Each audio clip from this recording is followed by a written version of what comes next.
श्री गोपाल कृष्ण भगवान की जय. श्रीमद भगवद्गीता अध्याय 5 संक्षिप्त मराठी अर्थ. पुढील भाग.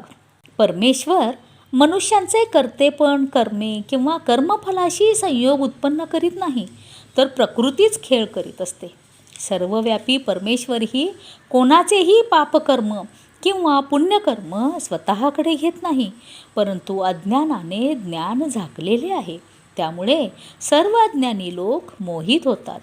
परंतु ज्यांचे ते अज्ञान परमात्मज्ञानाने नाहीसे झाले आहे, त्यांचे ते ज्ञान सूर्याप्रमाणे त्या सच्चिदानंद घन परमात्म्याला प्रकाशित करते. ज्यांचे मन आणि बुद्धी तद्रूप झालेली आहे आणि सच्चिदानंद घन परमात्म्यातच ज्यांचे ऐक्य झाले आहे, असे ईश्वरपरायण पुरुष ज्ञानाने पापरहित होऊन परमगतीला प्राप्त होतात. ते ज्ञानी पुरुष विद्या व विनय यांनी युक्त असलेला ब्राह्मण, गाय, हत्ती, कुत्रा आणि चांडाळ या सर्वांना समदृष्टीनेच पाहतात. ज्यांचे मन समभावात स्थिर झाले आहे, त्यांनी या जन्मीत संपूर्ण संसार जिंकला. कारण सच्चिदानंद घन परमात्मा निर्दोष आणि सम आहे, म्हणून ते सच्चिदानंद घन परमात्म्यातच स्थिर असतात. जो पुरुष प्रिय वस्तू मिळाली असता आनंदित होत नाही आणि अप्रिय वस्तू प्राप्त झाली असता उद्विग्न होत नाही, तो स्थिरबुद्धी असलेला संशयरहित ब्रह्मवेत्ता पुरुष सच्चिदानंद घन परब्रह्म परमात्म्यात ऐक्यभावाने नित्य स्थित असतो. ज्याच्या अंतःकरणाला बाहेरील विषयांची आसक्ती नसते, असा साधक आत्म्यात असलेल्या ध्यानामुळे मिळणाऱ्या सात्विक आनंदाला प्राप्त होतो.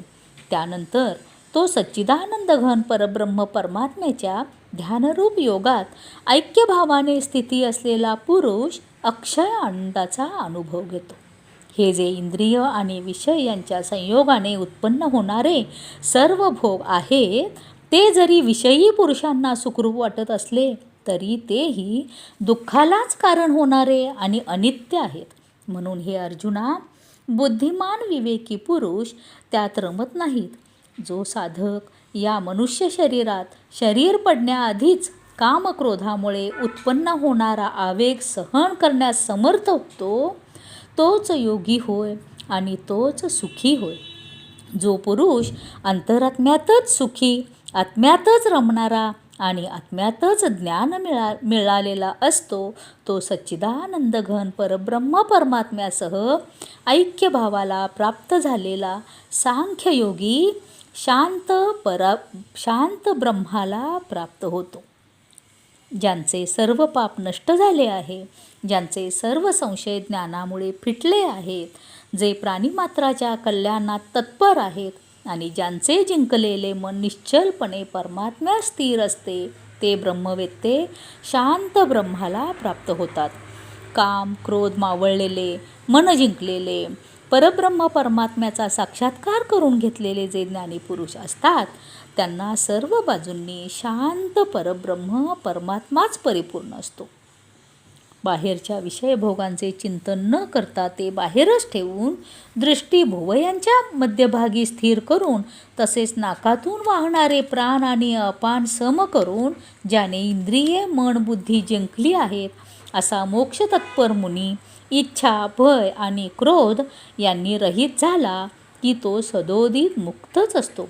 माझा भक्त मला सर्व यज्ञ आणि तपांचा भोगता, सर्व लोकांच्या ईश्वरांचाही ईश्वर, प्राणीमात्रांचा सदहृदय अर्थात स्वार्थरहित, दयाळू आणि प्रेमी असे तत्वतः समजून शांतीला प्राप्त होतो. श्रीमद भगवद्गीता अध्याय 5 समाप्त. श्री गोपाल कृष्ण भगवान की जय.